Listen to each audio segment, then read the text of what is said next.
All right.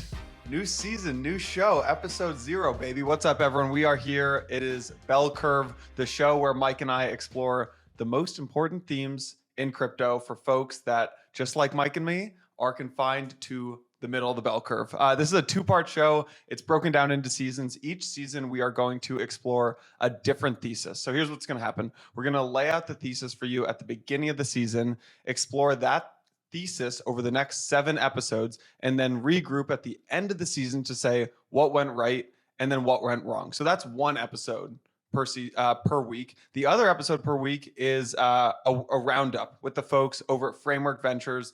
Vance and Michael, they are some of A, the smartest people in the space, but B, some of our favorite people in the space. This is like the ultimate roundup for the degens out there. We're going to cover market conditions, break down governance proposals, obviously cover the biggest stories of the week, a few more fun things you'll have to tune in for. Mike, maybe I can kick it over to you. Can you just tell us about what is the thesis of season 1? Well, at first, let me just say thank you for turning it over to me. I didn't know if I was going to get a word in edgewise here for the show. I was considering just taking it the whole way through. I mean, you wrote up these nice notes for me. You put it on a silver platter. I did. I mean, you like the sound of your own voice. I mean, who among us doesn't? I thought this was an excuse. Please. I thought this Watch was him an excuse for about 12 more minutes. Watch him go, guys. Watch him go. I know. This is going to be bad. Now I'm just going to not shut up for the rest of this episode, but I'll do my best now. Elevator pitch, like lay out the thesis of the season. So we're talking about the DeFi credit boom. That's the thesis of season 1. And that thesis comes in 3 parts. So part number 1, we just watched the implosion of CeFi. That's going to push marginal activity out of CeFi and into DeFi. Part 2, what we're looking for in DeFi, that marginal opportunity is going to attract a bunch of investor interest, renewed products. And what we're going to see is an unlock in the form of variable to fixed lending. That fixed lending is going to unlock a whole bunch of new structured products that weren't possible before. And it's going to usher in a part of it, a boom that's going to catalyze or help catalyze the next bull cycle. So that's our thesis. Damn. I think you did talk less than me there. I think I did, dude. I think that was sub 60 seconds. Yeah. I mean, I would have gone for at least 5 minutes, but then I had to show you up. So that's a good way of getting me to slow down. That's fair. So, this is really an exercise in curiosity for Mike and me. What happens basically over the last 4 years since launching Blockworks is like Michael called me at 10 p.m. on a Tuesday night saying, I think this big thing is going to happen in like 6 months, right? So like back in 2018, it was prime brokerage. I remember getting a call being like, PB is going to be a big thing in the next 6 to 12 months. And sure enough, in 2019, prime brokerage takes the space by storm. And then 2019 calls, a bunch of calls like DeFi. I think this DeFi thing might actually be real. Sure enough, 6 months later, DeFi summer happens, right? And I think we've seen this play out a lot.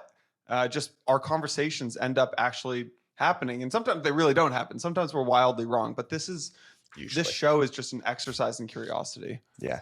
Let me break it down a little bit more just so we can, because the point of this episode is right I think you and I are both kind of sick of as well, like listening to people. They just kind of spout these predictions on Twitter. They might or might not get revisited and there's not really much accountability. I think it's more fun to learn in public. So we're kind of going out on a little bit of a limb on this one here, but I think we've got conviction in it. And if not, we'll figure out what we got wrong. But basically, I think you and I think that there's going to be a big unlock when it comes to fixed lending in crypto, right? So the first part of this thesis, we just watched an epic implosion when it comes to CeFi. So some of that was just irresponsibility or not really good risk management on the part of CeFi lenders.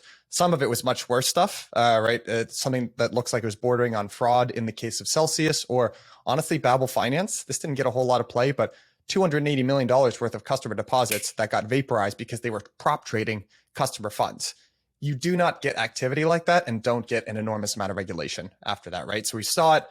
Forbes, August 4th, reported every single US-based exchange is under investigation by the SEC. So that's about to get regulated. CeFi is about to start looking like banks. That's going to push. That'll be good for some. You might actually see more institutions come in if they get regulated more heavily, but it's going to push some marginal activity out into DeFi. There's going to be renewed interest, more funding. And the one thing that we haven't really seen in DeFi thus far is a robust market for different credit products. And I think one of the reasons for that is basically the only thing that exists in crypto is the ability to borrow at a variable rate of interest. That sucks for you and me, right? If we're Blockworks, we're trying to raise money, tap, these debt markets. We can't borrow at 2% today and have it spike to 20% tomorrow. So there are folks, and you'll hear from them this season, that are already working on how to solve this, right? Transforming that variable interest rate into something that looks fixed. On top of the fixed rate, you build these structured products, right? Like a 30-year mortgage, which is the most popular financial product in the United States, that's built on the ability to borrow at a fixed rate. So you're going to see all of that kind of happen during this next cycle, and that's what's going to boom, kick everything off. That's what we think, at least. That was a nice You like little that? pop. That was a nice little Thank you. So, all right, so Internally, let me recap. The idea is that the idea of season one is that the birth of fixed rate borrow and lend in crypto is eventually, maybe relatively soon, going to kick off a credit boom, and this credit boom is going to catalyze the next bull cycle. The thesis is kind of broken down into three parts, right? So the first part is that the recent implosion of CeFi, so Celsius's and Babel and BlockFi will push more financial activity into DeFi. That's part number one. Part number two, the next wave of DeFi products will be unlocked by fixed rate lending, right? Everything in crypto right now in DeFi is variable.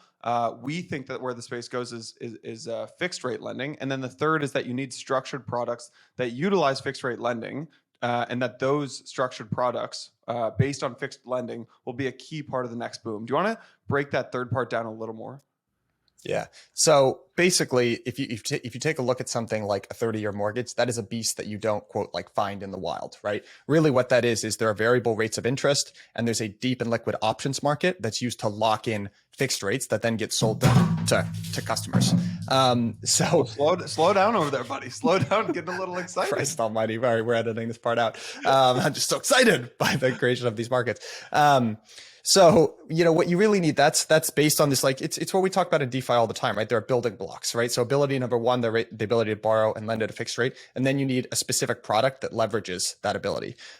So I think one of the big things that we need to explore, and frankly, it's going to be tough to get answers on, is we don't really know what those products look like in DeFi. Like, we don't know what our equivalent is going to be of a 30-year fixed mortgage.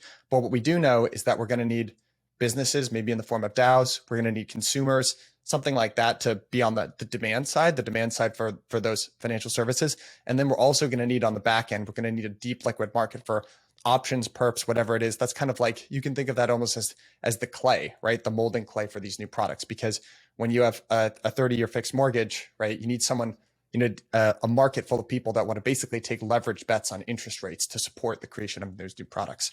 To just lay it out, that's our thesis. And I'm sure, like you said in the beginning, the point of this, outlining this, is one, to just say, hey, this is what we thought at the beginning of all these interviews. And two, I'm hopeful. I would bet that by the end of season one, we're going to think very differently about some stuff that we just hadn't thought about before. So we want to put our ideas out there, be wrong in public. And who knows, maybe we'll even be right about some stuff. Yeah, potentially. Yeah. It's rare that we're right, but we'll see. Yeah, I mean, I think it'll be interesting, right? If you look at all of the basically bubbles and cycles in crypto, they've been led by equity financing, right? You had like ICOs, you had IEOs, then you had DeFi summer and yield farming, then you had NFTs. These are all like variations and iterations of equity financing. But if you look at most bubbles throughout financial history, from like CDOs in 2008 to Milken's junk bond sales in the late 80s, those were all caused by debt. Those were debt bubbles. So I think our thesis is that when we finally see a form of debt financing that's unlocked by fixed lending, we could see this boom in credit products that catalyzes the next cycle. So, I mean, we'll see. We'll see if you and me are right. I think the goal here, like you said, is just to lay out the thesis. It's not to be right or wrong. It's to lay out the thesis. It's to learn in public.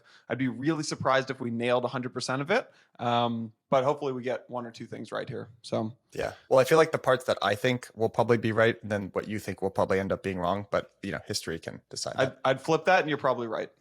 Yeah, I'd flip your flip, and it's the inverse of what you just said. So I think we're both in agreement here. I'd take a derivative on that flip of the flip, and then we'll call it a day. So if you guys want to listen to a show, one too many here. A Bitcoin show, an ETH show, a Solana show, an Avalanche, whatever ideology you like, this is not the show for you. This is a show for exploring theses and big ideas. We'll revisit them every single season.